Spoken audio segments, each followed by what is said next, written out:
explain this, Chris. For him to commit and to pick West Virginia among all the other hats I just described right there, the visibility, the exposure, and then the triumph for West Virginia, it's been going in this direction. They have made some big marks in recruiting. This is a really big one when you combine the competition and the exposure as well. Absolutely. You look at the 8 quote unquote finalists for Rodney Gallagher, and you see 3 of West Virginia's longtime rivals, Penn State, Pitt, Virginia Tech. And then you see, a couple blue blood programs in Notre Dame and Texas. You see another Big 12 program in Oklahoma State.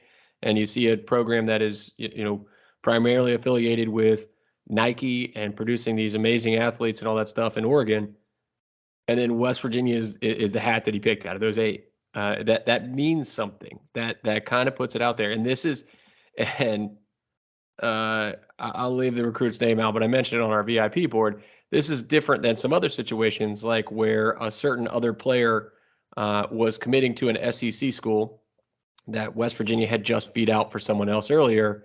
And let's say that the disgruntled SEC school essentially floated it out there to all of their writers that the kid was going to official visit to West Virginia. And he was not. He was not going to official visit West Virginia. But they wanted it out there so that when he committed the next day, they could say they beat West Virginia on the recruiting trail. That happens in recruiting a lot more than you might think. This is not one of those situations. Every single one of these teams and those 8 finalists wanted Rodney Gallagher, tried to get Rodney Gallagher. Now, Texas, Oregon, and Oklahoma State, I do not believe he visited any of those 3, so I don't think those were true contenders. He had told me he wanted to take officials to those 3 schools because they were further away. So I would say it was probably more like a top 4 of West Virginia, Virginia Tech, Penn State, and Notre Dame.